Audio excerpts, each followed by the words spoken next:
não pedi nem permissão, tá bom? Eu estou permitindo. Vocês permitem? Tá bom.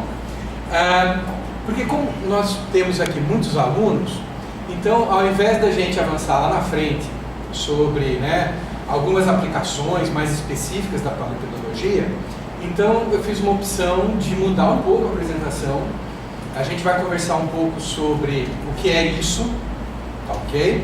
Que vocês estão vendo aí, né? Esse título aí. Vou dar alguns exemplos para vocês, tá ok? E vamos conversar, né? Eu espero que... Quanto tempo eu tenho? O tempo que achar necessário. Eu também não, né? Aí vocês vão saber quantos da noite. Não. Mas eu vou tentar, enfim, ser o mais sucinto possível para que a gente possa conversar um pouquinho, tá? Então, eu vou primeiro mostrar uma parte inicial, que seria os conceitos, o que é isso, como que a gente trabalha, o que a gente observa, né? Porque vocês vão ver já não é uma área muito comum, muito corriqueira, tá ok?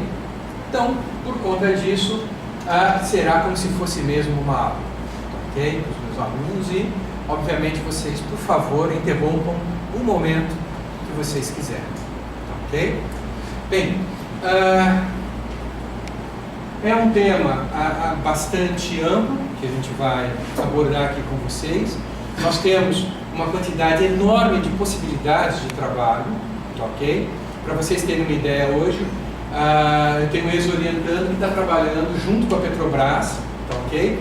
Para descobrir áreas reservatórios de petróleo em neossolos quartzarênicos, ou seja, paleossolos muito arenosos e porosos que estariam trapeando, que estariam concentrando óleo, tá ok?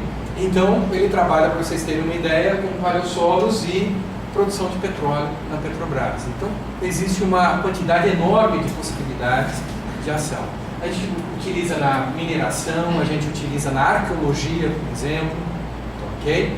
E, obviamente, existe um papel importantíssimo disso quando a gente associa com, por exemplo, evolução do relevo versus solo, ou seja, tentar entender como que o relevo evolui, que é uma das áreas que a gente vem trabalhando, associar isso com a geomorfologia, ok?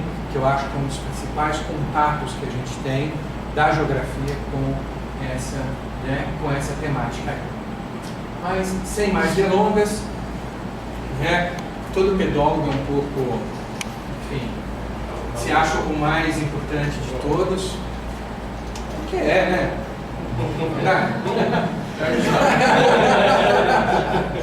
Mas eu gostaria que vocês entendessem um pouco isso aqui que eu estou querendo mostrar de forma, pode parecer pretensiosa, mas não é. Quando a gente estuda pedologia, ou seja, ciência do solo atual, o que a gente já sabe de cara? Olha, às vezes no primeiro dia o professor fala assim, olha, o solo é resultado de fatores e processos. Ou seja, o solo é resultado de fator e processo. Bom, se você começar a observar um pouquinho mais detido o que significa isso, vocês vão perceber que quando eu falo em fator e processo, eu estou falando de características da atmosfera, da biosfera, da hidrosfera e da litosfera. E na realidade, o solo, ele em última instância é o quê? Ele acaba sendo uma síntese da relação que existe entre essas diferentes esferas. Ok? Então muitas vezes a gente vai a campo, você olha um perfil e a partir do perfil você já começa a pensar, poxa vida, mas esse perfil aqui, qual que é o clima que pode gerar esse perfil? Qual que é a situação topográfica? Qual que é a cobertura vegetal? Certo? Então você começa a colocar, né, uma série de parâmetros que na realidade são as diferentes esferas e a gente sabe que exatamente o que? Se você chegar, tá, para um pedólogo e falar assim para ele, olha, eu tenho uma topografia, um relevo de tal tipo, com um clima tal, com uma cobertura vegetal tal, né?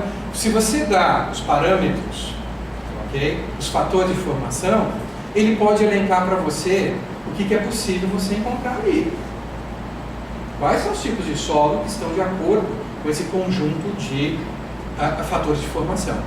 E a gente também pode fazer o contrário. Ou seja, a partir de um perfil de solo, a gente também começa o quê? A resgatar algumas informações, né? Então, às vezes a gente está no campo, olha um perfil vermelho gigantesco, caulinítico, por exemplo, ou seja, tem muita argila caulinítica, só que você está no meio do deserto. Você já começa a se questionar, peraí, como que eu posso ter um perfil de um latossolo, mineralogia essencialmente caulinita, e o clima hoje é deserto? Ou seja, o pedólogo já vai começar, peraí, eu acho que esse perfil aqui, quando ele se desenvolveu, o clima não era o que atualmente se apresenta. Quando ele está fazendo isso, ele está usando na realidade os conceitos básicos da paleopedologia. Porque daqui a pouco vocês vão ver, né, a definição do que são paleossolos, mas como o termo está dizendo, né, são solos que existiram em condições dos fatores de formação do que? Do passado. E quando eu pego um perfil e descrevo, eu falo, poxa vida, esse perfil não está de acordo com esse tipo climático que a gente tem atualmente aqui. Ou olha, não está de acordo com a cobertura vegetal que eu estou vendo aqui. Tá? Então, o que eu estou querendo dizer para vocês? Que ao mesmo tempo que quando você coloca uma série de fatores de formação, você consegue ter uma ideia de qual é o solo que ocorre ali na área, a gente pode fazer o caminho oposto. Pegar o solo e tentar reconstituir o quê? Quais eram os fatores de formação. E por isso que a gente tem uma importância muito grande na restituição paleoambiental. Porque eu consigo fazer o quê? Reconstituir aquelas esferas que estão ali. Tá? Por exemplo, ontem a gente foi fazer o campo aqui em Teresina, lá na floresta fóssil, ou seja, você baixa o aquário. Isso é tudo de lençol, isso aí é tudo de brejo. Ou seja, você está numa condição hidromórfica, ou seja, em solos que apresentam água na sua porosidade a maior parte do ano. De cara, o solo já diz isso para você. E, portanto, todos aqueles troncos que estão em posição de vida estavam numa situação que é de solos hidromórficos, ou seja, solos que estão a maior parte do tempo com a sua porosidade preenchida por água. Então, vocês estão percebendo? Só que eu estou falando uma coisa, né? Eu estou observando um solo que é do Permiano, 200 e tantos milhões de anos atrás. Eu não tenho mais qual era, para nossa sorte, a gente tem um tequinho da biosfera, né? A gente sabe qual é a cobertura vegetal, né? Pelo menos parcialmente, mas eu não tenho outras variáveis completas. E aí o paleossolo pode ajudar a gente a reconstituir esse passado. Tá?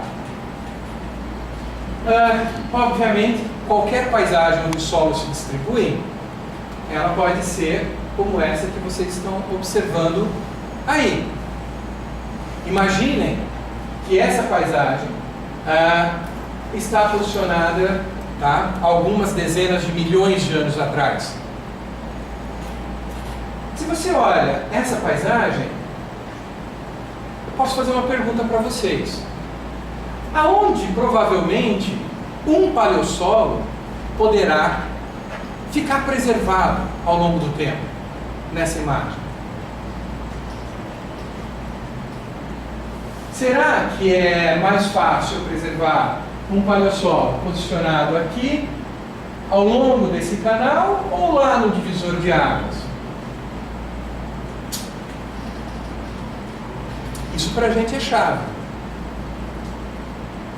Por que um paleossolo pode ficar preservado? Por que um solo pode se manter ao longo do tempo? E quando eu estou falando ao longo do tempo, nós podemos falar em centenas de milhões de anos. Tudo bem? Por que ele se preserva? Por que eu consigo chegar hoje com um martelinho, abrir um barranco? Olha a marca da raiz aqui, olha uma estrutura de solo. Só que isso tem 270 milhões de anos. Por que fica preservado? Será que todo o solo que está nessa paisagem vai sobrar no futuro para contar a história? Não. Por que não? Porque uma parcela significativa dessa paisagem, eu não tenho como ter o quê? A preservação de um perfil de solo. Então, imagine a seguinte situação. nessa situação aqui, ó, por exemplo, eu tenho erosão superficial, ou seja, da mesma forma que está evoluindo o solo aqui, eu também posso estar tendo o quê? Processos erosivos. E se esses processos erosivos estão ocorrendo, como que eu vou preservar alguma coisa para o futuro? Entretanto, tem um pedaço dessa paisagem que pode sim manter, para mim, um perfil de solo por muito tempo. Por quê? Da mesma forma que aqui está ocorrendo a erosão, aqui haverá o quê? A deposição ao longo, por exemplo, aqui nesse caso, de uma várzea, enfim, de uma planície aluvial. E ali aquele solo, quando ocorre uma enchente, por exemplo, pode vir o quê? Um depósito que recubra o solo anterior e comece a desenvolver o quê? Um solo posterior. Vocês estão percebendo? Porque ele vai sendo o quê? Soterrado, ele vai sendo enterrado por acumulações.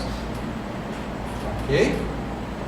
Nós temos até na classificação brasileira os chamados neossolos flúvicos, por exemplo, que você pode encontrar vários antigos horizontes ácidos. Ok? Isso já está lá na nossa descrição. Portanto, isso também é um outro conceito importante para a gente. Quando nós trabalhamos com paleossolo, nós trabalhamos com um pedaço da história pedológica, perceberam? Porque não é todo o solo que existiu lá no Permiano, aqui na floresta fóssil, que eu vou conseguir encontrar, perceberam? Eu vou conseguir encontrar o quê? Um pedaço.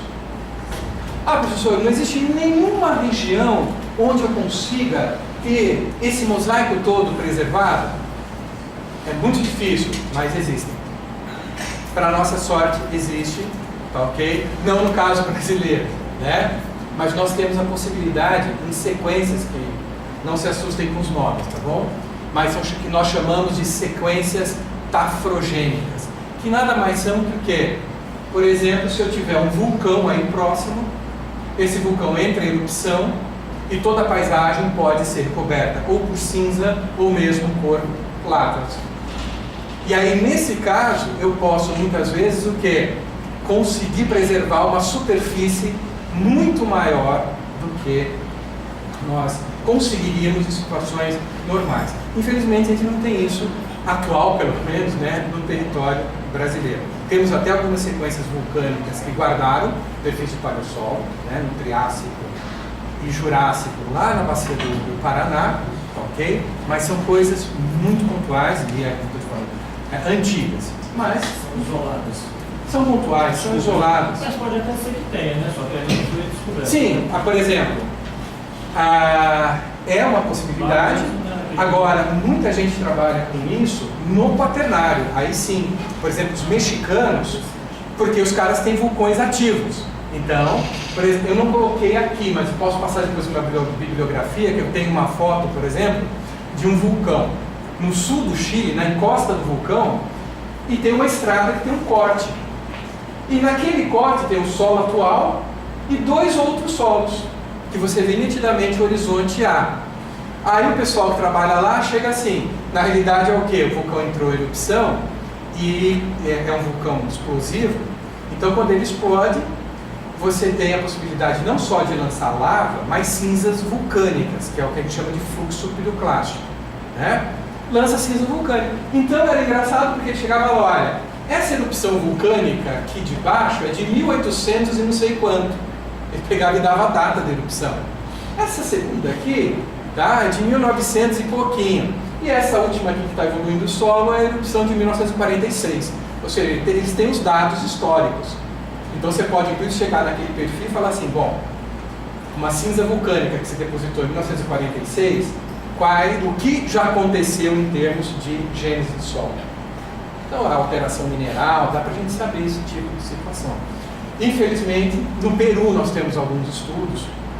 Tive um caso específico numa província chamada La Rioja, próxima à fronteira com Catamarca, que isso também nos ajuda muito, deserto, né?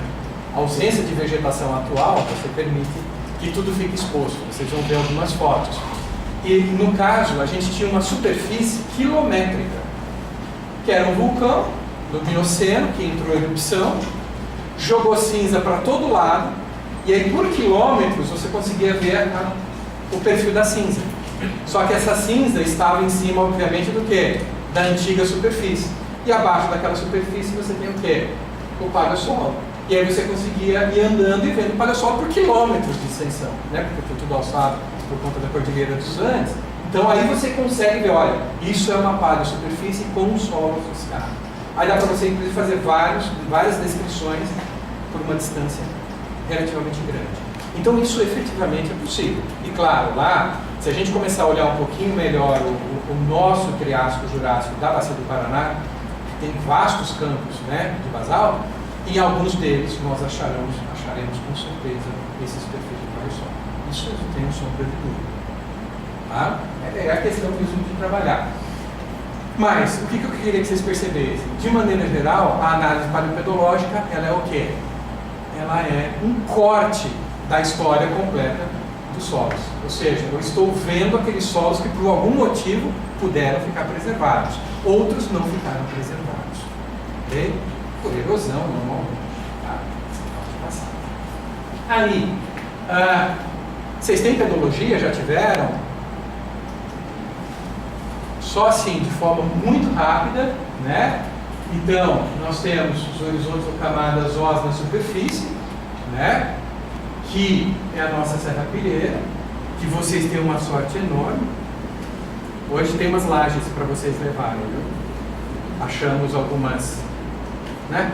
Algumas folhinhas, uma antiga serrapilheira lá com as folhinhas, tal, preservadas lá do Permiano, né?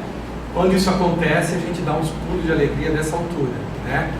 Porque normalmente na sequência sedimentar, né, e quando eu estou trabalhando com sedimentos, ao longo do rio, por exemplo, é muito comum o horizonte A ser decapitado, erodido, antes de ocorrer a deposição. Então, não sei se vocês sabem, quando você tem um rio, o rio enche, ele vai enchendo, e de repente extrapola o que a gente chama de dique marginal, ele entra na sua base, mas entra com alta energia. Então, antes dele gerar o depósito, ele faz o quê? Ele gera erosão. Então ele primeiro erode, aí quando a água, a planície começa a ficar cheia d'água, e a energia da água diminui, aí sim ele começa o quê? A depositar. Qual é o problema? Já perdi o horizonte A.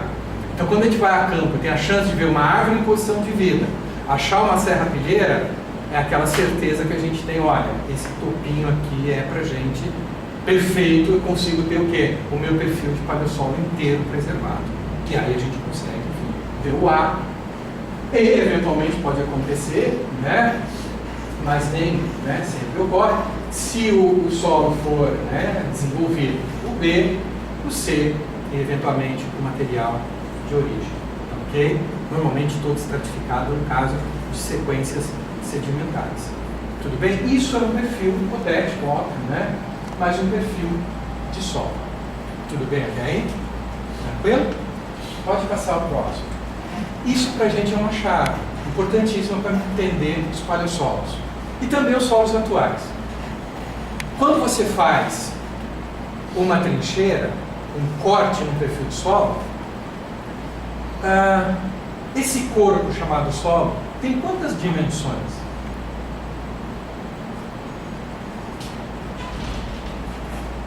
E aí? Estamos falando em quantas dimensões? Vocês fazem ideia? O solo tem 3 dimensões. Só que a gente acredita, inclusive vários autores, que o solo tem uma 4ª dimensão.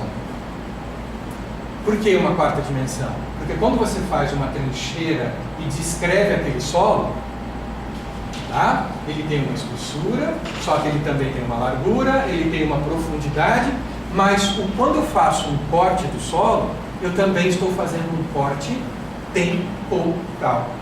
Porque se eu fizer esse corte ontem, não vai ser exatamente a mesma trincheira que eu posso ter escavado. Porque pode passar, sei lá, uma minhoca por ali e fazer uma nova porosidade que não existia. Se eu fizer a trincheira amanhã, também não será. Portanto, vocês têm que ter sempre em mente, e isso também é uma outra chave da paleopedologia, que eu tenho um perfil de solo, que é resultado da interação das diferentes esferas, mas ao longo do quê? De um tempo. Então vocês viram um perfil bonitinho agora em atrás, aí, com todos os horizontes que a gente poderia imaginar. Obviamente, quando você vai no campo, a gente não encontra isso. Mesmo quando a gente tem o quê? Não tenha tido erosão. Tudo bem? Porque, claro, se o solo tem pouco tempo de desenvolvimento, ele não vai ter um horizonte B, por exemplo. Perceberam? Leva um certo tempo para os diferentes horizontes o quê? Se desenvolverem. Imagine que você está na várzea de um rio. O rio encheu naquele ano, transbordou, depositou. Só que um ano depois, o que pode acontecer? Nova cheia, transbordamento, novo soterramento. Quanto tempo eu tive para evoluir no solo? Apenas o quê? Um ano. Vocês acham que em um ano vai me formar um solo com O, A, E, B, C, bem bonitão? Não tenho tempo para isso. Ok? Portanto, é fundamental que a gente também perceba que é um corte temporal. Tudo bem? E por que isso é importante? Muito simples. Chega um geólogo para mim e fala assim: meu, esse teu perfil aí está dizendo o quê para você em termos temporais? Porque para ele, muitas vezes não interessa o paleossolo, mas interessa o quê? Olha, eu tive um depósito, certo? Começou a evoluir um perfil de solo. Tudo bem? Lá na beira do rio. Aí depois eu tive um outro solo, um outro depósito, perdão, que começou a evoluir um outro perfil de solo. Então, se eu chego para esse geólogo, sedimentólogo, e falo assim: olha, tem um perfilzinho vagabundo de uns 2 centímetros que evolui o quê? Assim, rapidinho. O que o geólogo vai entender? Poxa vida, os ciclos deposicionais são de tempo muito o quê? Curto. Para ele ter uma importância isso. Significa o quê? Que o tempo entre um depósito e outro é muito curto. Aí é diferente, eu chego para o cara e falo assim: ó, esse perfil aí tem A, tem um B com 1 metro e pouco, tem um C, olha, tem as transições bem evoluídas. Meu, esse perfil aí levou mais de 1 milhar de anos para se formar. O que ele entende? Que entre um depósito e outro depósito, eu tive um hiato de tempo de milhar, 1, 2, hoje a gente trabalha muito tentando datar os processos. Quanto tempo leva para os processos pedogenéticos agirem, né? Ou seja, defeições do solo, em quanto tempo leva isso? Por quê? Porque eu posso falar para o geólogo o seguinte: olha, os hiatos, o tempo entre um depósito e outro são muito grandes, ou são muito o quê? Curtos. Vocês estão percebendo isso? Então é possível a gente também falar, ok, sobre o seguinte: olha, eu tinha aqui um solo bem desenvolvido, ou não, tinha aqui um solo pouco desenvolvido. Tudo bem? E aí a gente pode avançar, né? Recentemente assisti a Elizabeth Reboledo, que trabalha com a ocupação asteca, ok? E os perfis de paleossolo. E ela trabalhando numa ampla planície aluvial. Você vê pelos dados dela. Você tinha na parte de baixo, quando um grupo asteca estava ali trabalhando, os caras plantavam o milho num solo que a gente chama de vertissolo, que normalmente são solos muito férteis. E ela conseguiu datar exatamente 2000 e não sei quantos anos atrás. Naquele vale você teve uma enchente terrível que depositou um pacotão de areia naquele terraço enorme que os caras plantavam milho. Teve uma enchente catastrófica que depositou areia. E os caras saíram do vertissolo, que é um solo quimicamente maravilhoso, para um neossolo quartzarênico. Você sabe o que aconteceu? Ela trabalha com arqueólogos. Enquanto você tem as peças que você tem no interior do vertissolo, são peças arqueológicas lindíssimas, pintadas, decoradas, extremamente elaboradas. Quando entra o neossolo quartzarênico, é uma cerâmica não pintada, mal feita. Ou seja, aquela população saiu de uma situação de opulência para uma situação de decadência econômica. Ok? Naquele vale específico. Ou seja, essa mudança do tipo de solo que eu estou cultivando influenciou diretamente na riqueza arqueológica desse grupo populacional. Porque os caras começaram a ter uma quebra brutal de produção de milho. Começa a ficar menos densa a quantidade de resto daquela, ou seja, nitidamente as pessoas começaram a ir embora daquele local, e isso ela vendo o quê? Trabalhando com uma paleofertilidade do solo, influenciando nessa ocupação humana. Então, até isso a gente é possível, tá? São situações possíveis de serem trabalhadas. Okay? Bom, mas aí me alonguei demais, só para vocês terem uma ideia do quanto o tempo para a gente é importante. Se a gente pega um solo bem desenvolvido, ele pode me dizer uma série de coisas, tá, ok? E não muitas vezes para a gente, para o pedólogo, mas para o geólogo. Ok? Isso tem uma importância. Okay? Mas, bom, só uma... Não vamos ler tudo isso. Aliás, se vocês quiserem... Bom, já está no meu computador, já? Não, depois salva, se vocês quiserem a apresentação. Tem algumas fotos daqui a pouco que são bem interessantes, tá? Mas pode ficar aí, vocês podem pegar isso, né? No caso, obviamente depois citando a fonte, pelo amor de Deus. Vocês podem usar, verdade, lá, ó. Porque a maior parte das fotos que estão aqui são fotos pessoais, tá? De trabalho de campo que a gente foi fazendo ao longo do tempo no Brasil, tá? Mas assim, a paleopedologia, em última instância, é estudo de solos antigos, tá ok? Que evoluíram numa paisagem que já não existe mais, sobre condições que já não existem mais, ok? E que trazem condições ou informações paleoambientais para a gente. Aí já começamos uma briga. A gente não se importa com isso, a gente trabalha com tudo, mas existe uma diferença importante em paleossolo e solo enterrado. Porque eu posso ter um solo enterrado que não é um paleossolo. Por exemplo, todo ano vocês veem lá no Rio de Janeiro aqueles morros todos lá, né, da Serra, por exemplo, Carioca, ou mesmo lá em Blumenau, aqueles morros do solo despencando e se depositando lá na base dos morros, correto? Gente, quando eu tenho esse movimento de massa daqueles solos que estão no morro e eles se depositam aqui no vale, eles não estão soterrando os solos que existiam ali? Eles estão soterrando. Eu posso inclusive fazer uma trincheira, eu posso ir lá escavar uma trincheira e ver, olha, isso aqui é o depósito do movimento de massa, e olha o solo aqui embaixo, olha o ar dele aqui embaixo, preservado. Só que isso não é um paleossolo. Por que não é um paleossolo? Porque ele indica para mim o quê? As condições atualmente vigentes.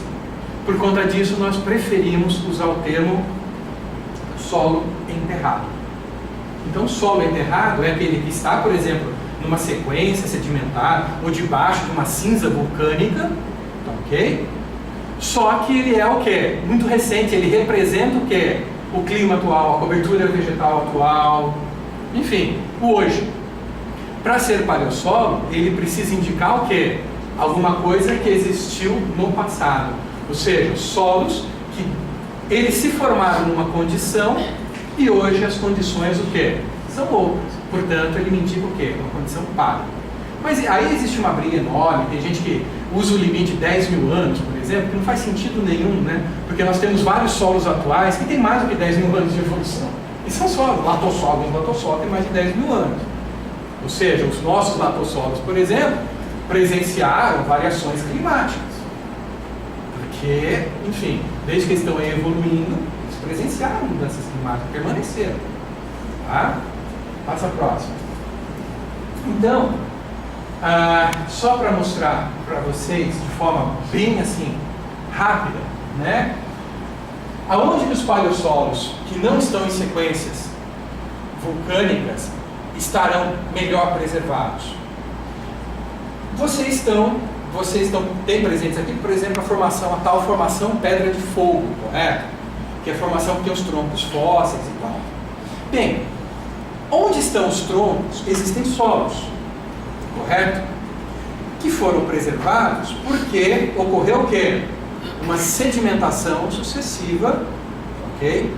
E esses solos acabaram sendo soterrados. Só que, se eu tenho a formação de uma rocha sedimentar, eu tenho o quê? Necessariamente uma área onde o solo esteja sendo o quê? Erodido, perceberam? Onde ele está? Porque, em última instância, o sedimento que está chegando lá né, junto das árvores, é o quê? Um solo que foi erodido em alguma parcela da paisagem. Por isso que é fundamental o quê? Ah, professor, vocês vão trabalhar com solos, por exemplo, em áreas de granito, com paleossolos em áreas de granito, nas grandes áreas que foram as grandes fornecedoras de sedimento? Não. Por que não? Porque essas áreas, elas ficaram no passado topograficamente altas, e não que elas não tiveram solos, elas tiveram a formação de solos.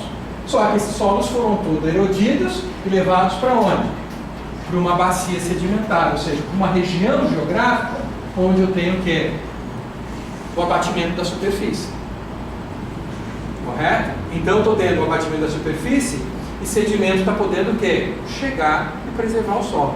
Hoje a gente está trabalhando lá, não sei se vocês assistiram Globo Rural no domingo, aquela história. Deem uma olhada, quem não assistiu, entra na Globo, porque vale a pena. Tem uma reportagem do Pantanal, mostrando o rio Taquari mudando de canal.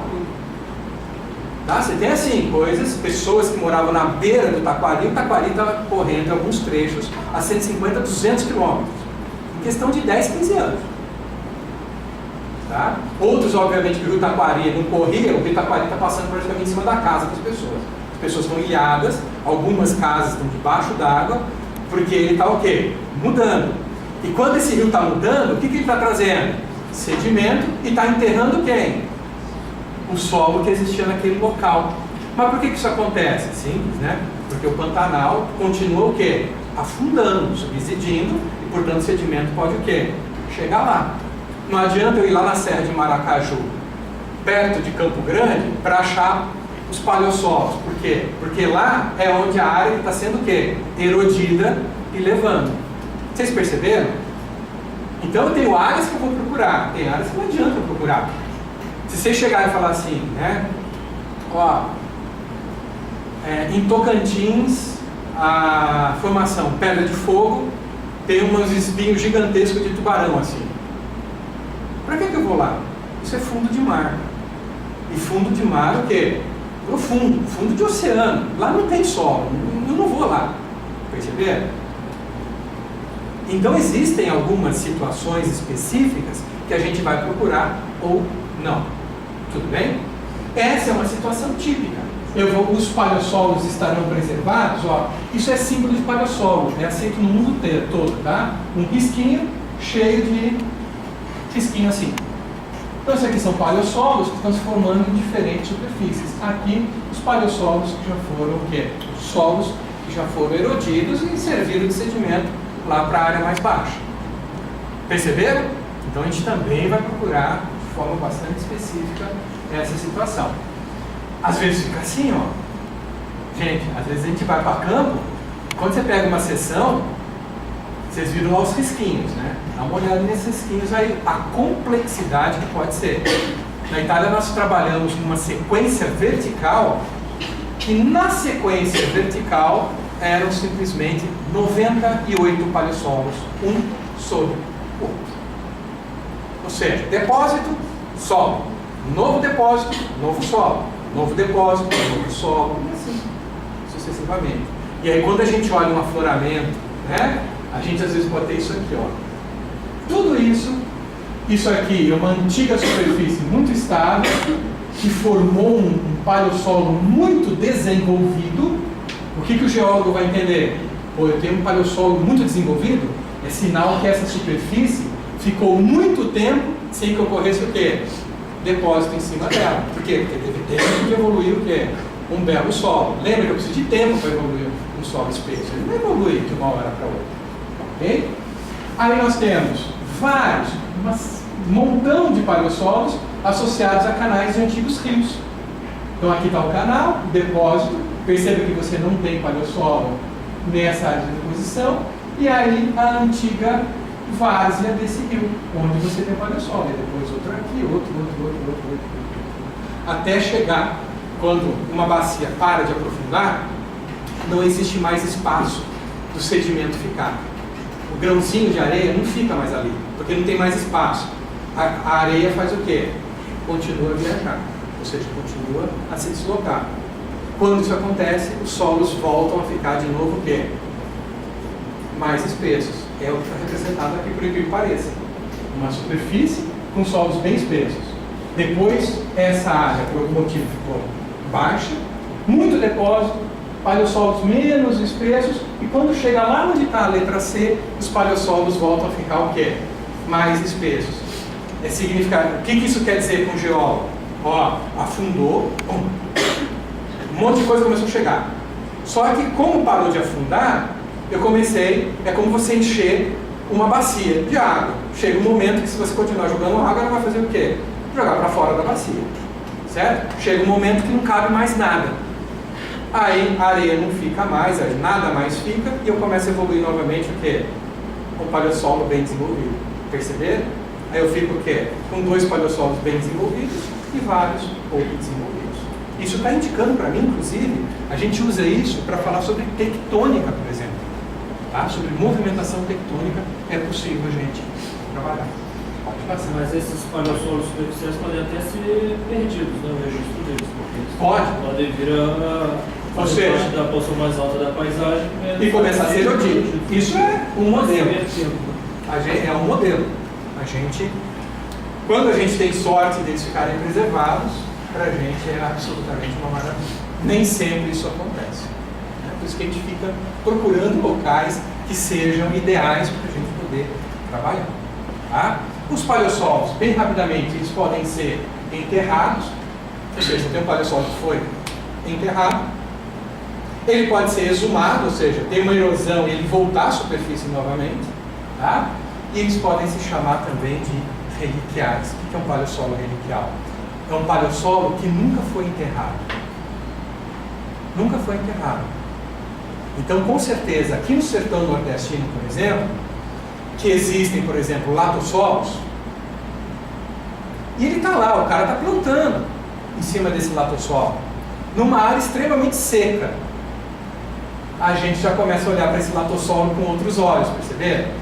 Ele nunca foi incorporado com sedimento. Está lá o agricultor usando. Entretanto, ele é o quê? Resultado de uma alteração que não é esse clima atual. Tá? Existe, por exemplo, essas regiões muito planas do centro-oeste brasileiro, que tem, né, áreas gigantescas de latossolos. Quando você faz, muitas vezes, análise química desses latossolos, você descobre que eles são, quimicamente, em termos de fertilidade, horríveis. Muito provavelmente essa alteração não é agora. São solos que estão evoluindo em cima de solos antigos que foram alterados lá no terciário. Que a gente chama de perfis lateríticos, por exemplo, por isso que às vezes você acha concentrações ferruginosas no meio, ok? Apesar disso tudo, a gente considera eles como reliquiais. Só para vocês entenderem. Passa próximo. De forma bastante, né? Só para fazer um gráfico, né? Aqui a gente tem um solo anterior aos depósitos, só que você percebe que aqui ele está todo soterrado por depósitos de novos paleossolos, e aqui não, tá vendo? Aqui ele nunca foi enterrado. Então eu considero ele como reliquial. Todos os outros são, né, na realidade, paleossolos, solos enterrados. Esse aqui, por exemplo, tinha esse nível, correu um rio, erodiu, ele volta à superfície, portanto, é um paleossolo exumado, e isso complica demais a nossa vida, quando isso acontece. Quando a camada de sedimento é muito pequena, e uma pedogênese faz o quê? Ou seja, o desenvolvimento do solo que está em cima avança para o solo que está embaixo. Então, às vezes, eu tenho um solo que tem o quê? 2 gêneses. Né? São o que nós chamamos de paleossolos poligenéticos. Tá bom? Pode passar. Bom, diante de tudo isso, né, pode ficar uma pergunta para vocês. Já que não é uma coisa tão comum para o solo, como que eu identifico esses bichos quando eu vou a campo? Gente, isso que eu falo para vocês é verdade. Até os anos 2000, se você olhar os relatórios de ETRM, tá? IPT lá em São Paulo, enfim, os grandes órgãos que faziam os levantamentos e mapeamentos geológicos, você olha lá no relatório dos caras, tem espessos pacotes que eles descrevem assim: estrutura maciça. Só que o que ele está descrevendo? Uma estrutura sedimentar maciça. muito do que foi descrito como maciço, pessoal, na realidade são paleosolos. Só que o cara não estava o quê? Treinado para enxergar, né? Vocês sabem que a gente só enxerga essas coisas quando a gente está treinado para enxergar. Se você não tiver treinado para isso, você pode tropeçar sistematicamente e você nunca se liga disso. Tá? Isso que aconteceu, eu posso falar isso, porque isso aconteceu comigo. Comecei a trabalhar com os latossolos estranhos lá numa área de São Paulo e tropecei assim, durante 2 anos do meu doutorado. Tá? Nessas coisas que eu via, eu não fazia ideia do que era, né? E lá trabalhando com os meus solos, tá? Solos atuais e tal.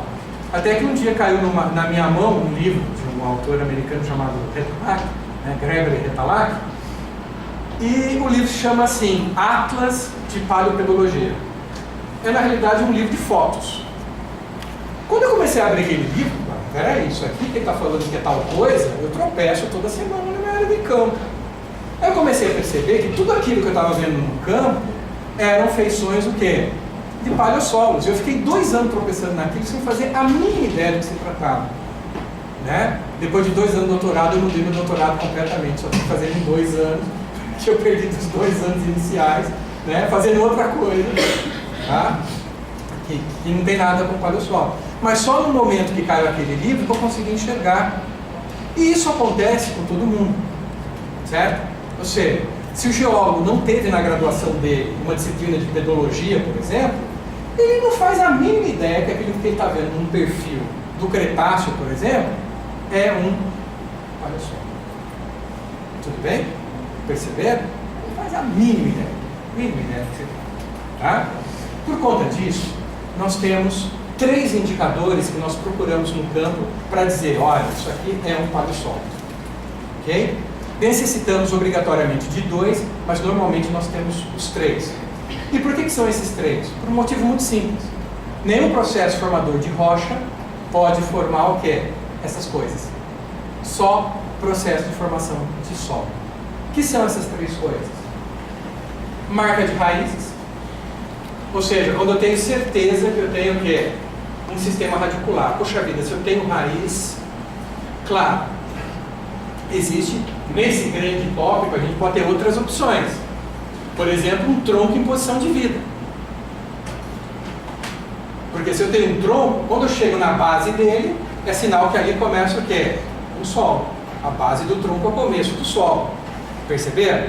Ou se eu tenho um nível com folhinhas que constituem uma serrapilheira, ou seja, aquelas folhas que caem no chão lá, que a gente pisa quando vai alguma mata. Também é um indicativo. E a gente tem outros, por exemplo, a gente usou em Sanagasta ninho de dinossauro para indicar o horizonteado solo. Então existia uma superfície e nessa superfície tinha vários ninhos de dinossauro. Lá com os ovos, você conseguia enxergar os ovos. E obviamente essa mamãe dinossauro caminhava em cima do quê? De um horizonte A, perceberam? E ela pegou a pata dela, fez um buraquinho preservado, né?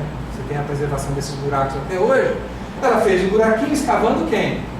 O horizonte superficial do solo, perceberam? Então quando nós temos essa informação, para a gente é um espetáculo. Porque quando eu tenho só a raiz, isso não quer dizer que o topo seja realmente o horizonte A, porque o sistema radicular está dentro do A, dentro do E, dentro do B, pode chegar até o C. Né? Então, portanto, eu não tenho uma segurança que eu tenho um perfil completo. De qualquer forma, pessoal, raiz não tem jeito da geologia gerar. Nenhum processo diagenético gera marca de raiz. Tá? Ela pode até preservar depois, mas não pode gerar. A raiz vai estar no solo. Outra coisa, horizonte de solo, ou seja, vocês viram lá no esqueminha, os solos ele tem uma organização, tem um A, tem B, tem C, com características específicas. Isso também a geologia não pode gerar, ok? Uma organização lógica dos horizontes. E uma terceira, obviamente, estrutura de solo, tá? Ou seja, estrutura do solo. Muitas vezes, o que os geólogos vão lá no campo e descrevem estrutura maciça, ele descreve estrutura maciça porque o que ele está vendo é o quê? Olha, não tem nenhum extrato sedimentar, não tem nenhum risquinho, nada. Maciço. Mas às vezes esse maciço que é maciço para ele, não é maciço para a gente. Ou seja, nesse mesmo horizonte que ele não consegue enxergar uma camadinha, uma linhazinha de cor diferente, está cheio de estrutura pedológica, perceberam? Que aí também, então, a gente já consegue separar. Nós sempre procuramos pelo menos 2 desses indicadores para termos a certeza que a gente está conversando sobre um solo, ok? Mas normalmente a gente acha no campus 3. Tem uma estrutura, existe os horizontes organizados e existe marca de raiz, ou coisas melhores, como eu acabei de falar para vocês, né? Então, a gente sempre mira esse tipo de informação. Pode passar. Eu já estou demorando, né? Aí, vocês têm aqui? Quando a gente tem isso no campo, a gente dá risada sozinho, né? Dá uma olhada na foto da direita, que a gente tem.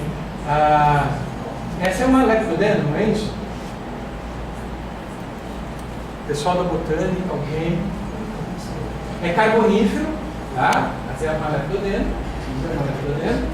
Você vê o tronco, e olha o que você está vendo embaixo, as raízes. Você está percebendo? Então não tem jeito para mim, olha, opa, isso aqui é o começo do meu solo, percebeu? Eu vou aqui, vou fazer uma abertura, vou coletar. É claro que nessa foto, o que nós temos, isso é uma mina de carvão na Inglaterra. O que nós temos aí na realidade é um organossolo. Um organossolo do carbonífero que hoje é explorado como carvão. Ou seja, parte do carvão mineral que é explorado por aí, quando evoluiu era o quê? Um organossolo e num brejo, né? Vocês repararam como que é a raiz dessa árvore? Professor, Oi? não sei se você sabe, aqui a gente tem a chamada floresta fóssil, que é justamente os troncos, faz Já. parte desse processo aí. Só que no caso nosso, porque eu visitei a floresta fóssil ontem, né?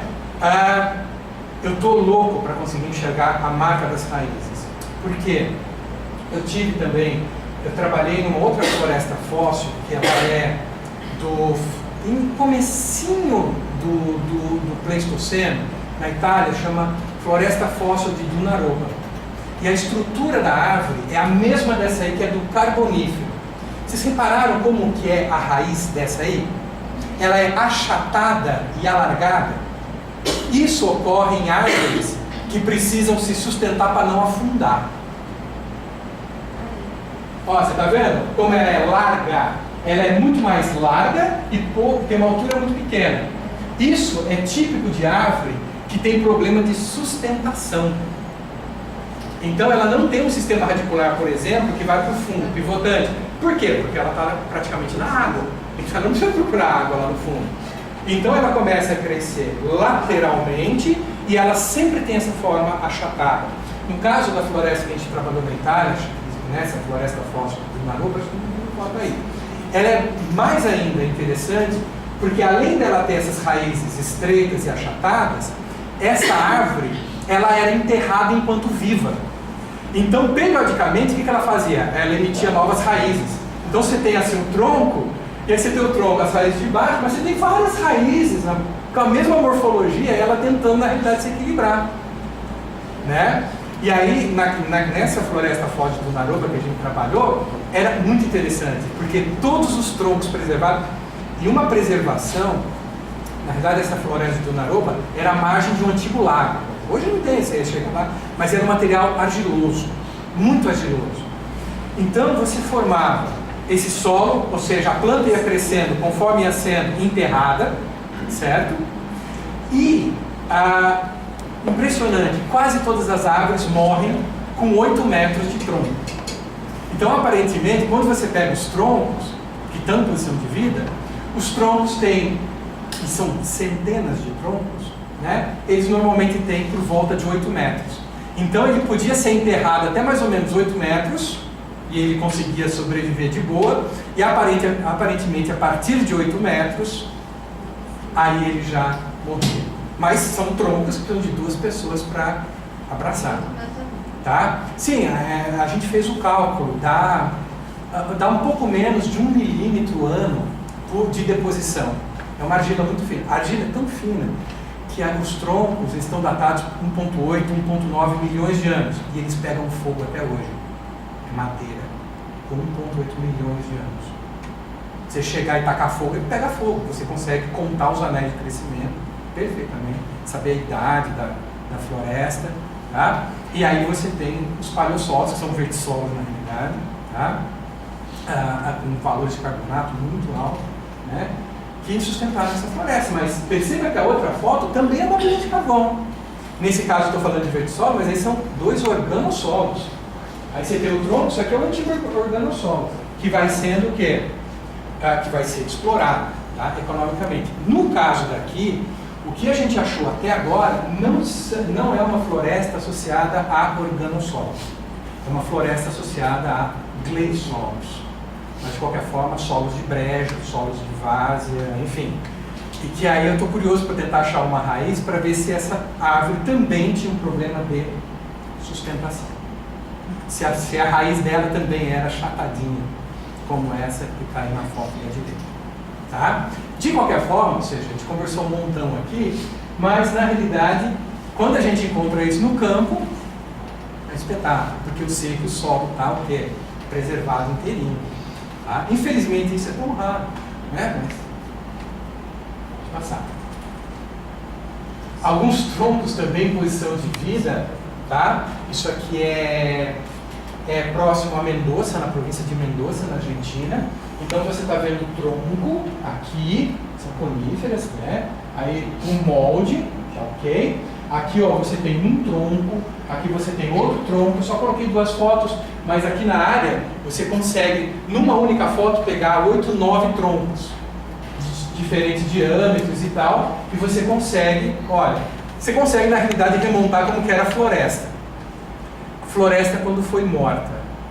Essa é diferente daquelas outras e da nossa aqui de Teresina. Essa floresta foi morta por erupção vulcânica.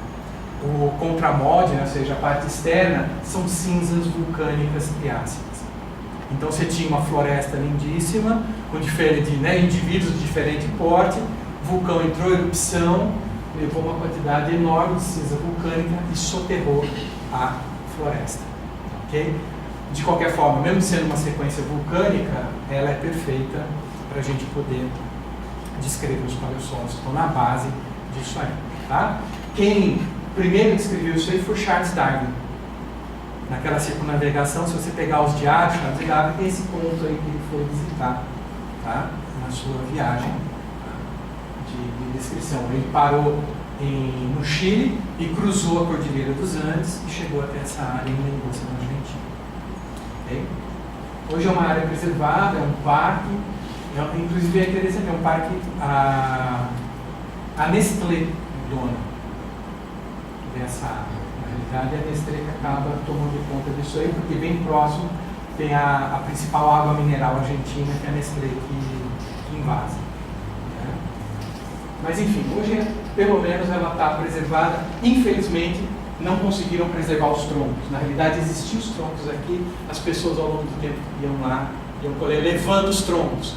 Os troncos preservados mesmo são só esses aqui, ó, que já está entrando dentro da rocha e você não consegue pegar. Mas os troncos que existiam, ou seja, quando Charles Darwin esteve aí, existiam os troncos mesmo, tá? Para ele observar. Infelizmente ficaram os mortos hoje em dia. Né?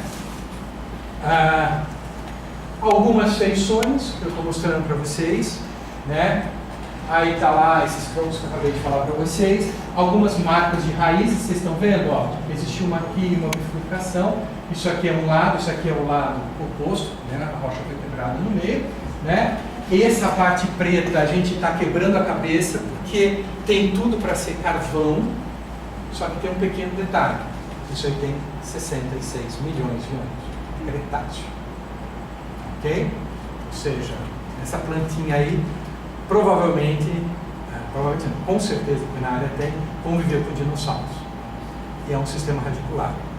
Na imagem da esquerda é também uma raiz, tá, ok? Esse tipo de morfologia nós vimos aqui na formação Pedra de Fogo, existe, ok? A raiz na realidade original era esse tubinho, olha, esse tubinho vinha de lá, tem uma bifurcação aqui, uma ramificação, outra aqui, e tem uma parte branca, né, que nós chamamos de halo de oxirredução. Então muitas vezes A raiz, né, na realidade, a planta para crescer, ela vai acabar eliminando hidrogênio, gerando um meio ácido no seu entorno.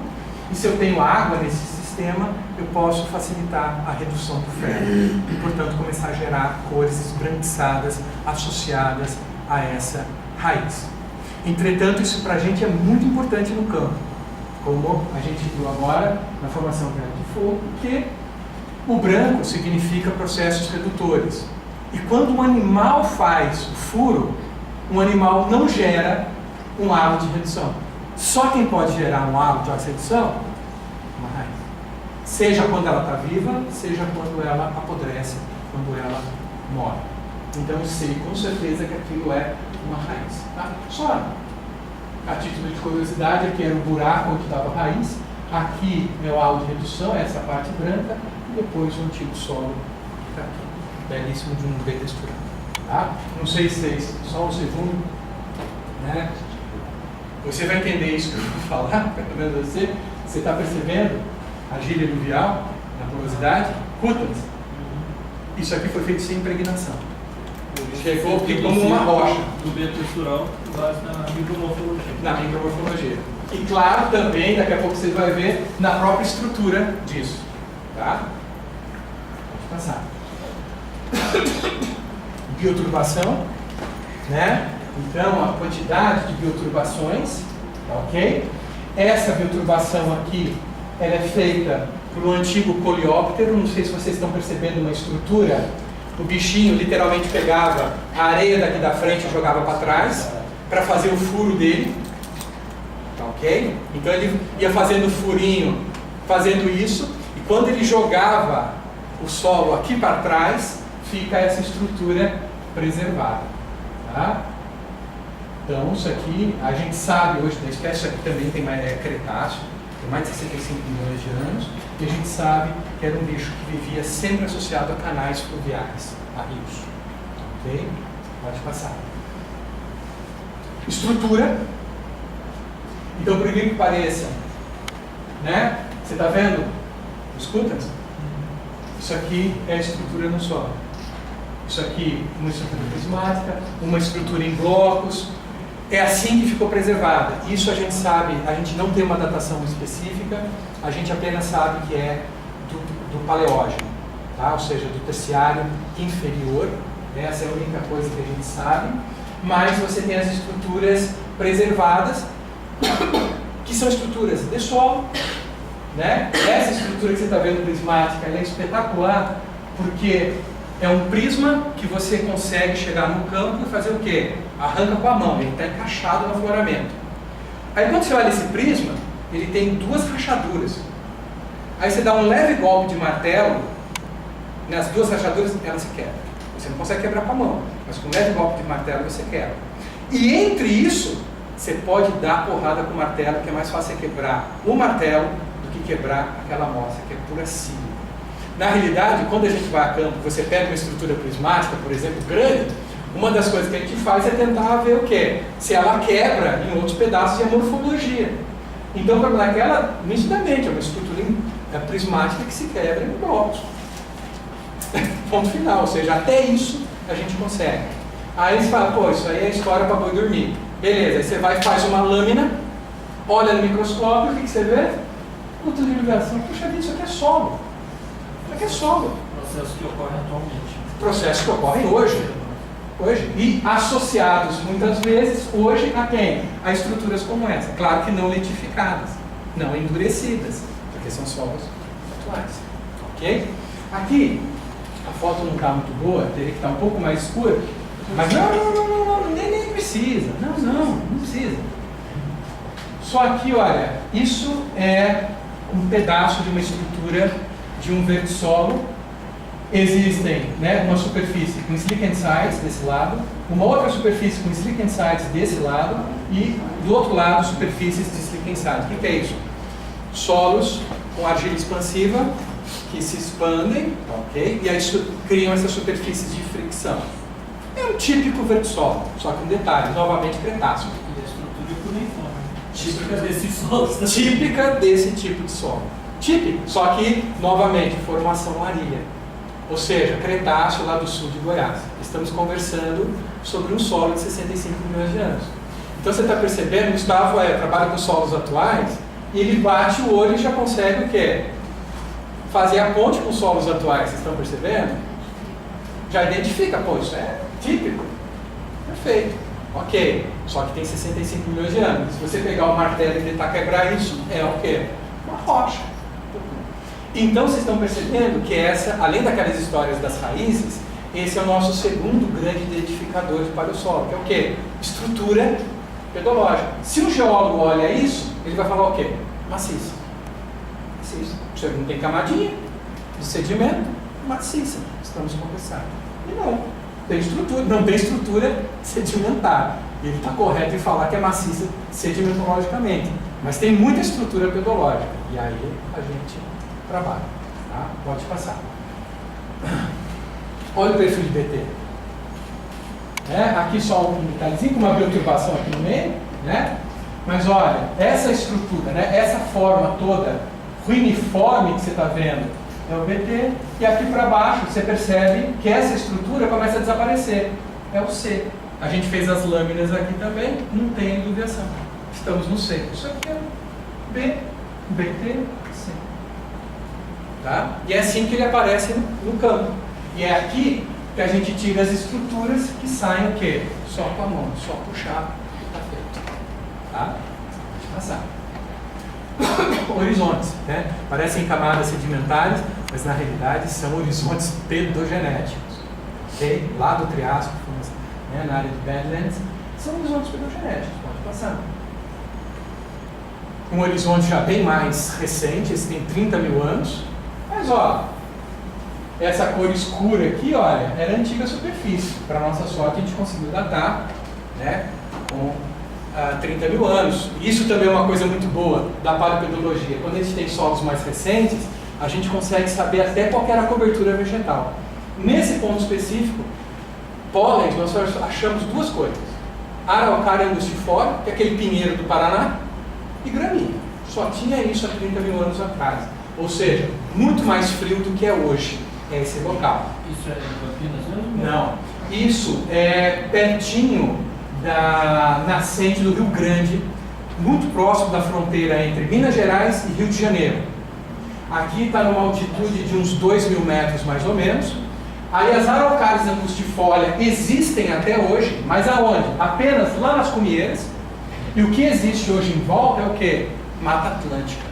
Originalmente Mata Atlântica. A região começa a aparecer, bom, aí não sei o que você está falando, mas ali para perto de Penedo, uns 800, 900... Você já começa a ver alguns, tá? Essa já está um pouco mais para norte, né? E aí, mas você tem a Mata Atlântica, né? Na jogada hoje é em vários trechos, só que quando você olha 30 mil anos atrás, só existia uma única coisa. Não existia a Mata Atlântica. Só existia o quê? Araucária e gramínea. O que isso quer dizer pra gente? Que há 30 mil anos aí era muito mais frio do que é hoje. A floresta de Araucária ocupou tudo, percebeu? E a Mata Atlântica foi ocupar as áreas mais rebaixadas topograficamente. Eu consigo contar essa história observando o perfil de paleossolo. Tá? Pode passar. Coincide com glaciação, né? Sim, não, 30 mil anos é um dos picos, né? Você está gelado, gelado. Só aí alguns exemplos, tá, ok? Olha que espetáculo. Direito ao E, direito a D, e aqui obviamente o material orgânico tem uma movimentação. Uma discordância, aqui concentração de carbonato de cálcio, e no topo disso, ovos de dinossauro. Tá? Então, claro que ele fica descaracterizado porque isso aqui é Cretáceo, mas eu consigo enxergar no horizonte, né? Quer dizer, um Paleo A, um E e um belo de um DT aqui, preservado. Tá? E lá em cima, os ninhos de dinossauro, indicando que isso é antigo, absurdo. E aí até as cores a gente consegue identificar. Ok? Aqui é uma área pantanosa. Tá, ok? Então você está vendo esses níveis aqui pretos, são todos organossolos, é uma região pantanosa.